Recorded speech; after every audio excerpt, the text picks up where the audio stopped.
Welcome to Java Forum. Now I am going to show you how to enable automatic login to the user in CentOS Stream 9 in GUI mode.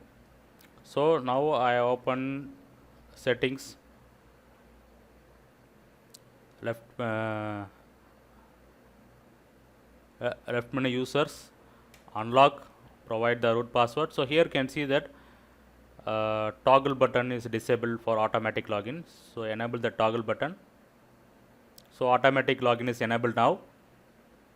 So this automatic login feature will work only if you reboot and login as fresh or a first time login.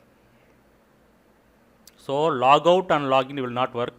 Only if you reboot and login as a fresh, then only it will work.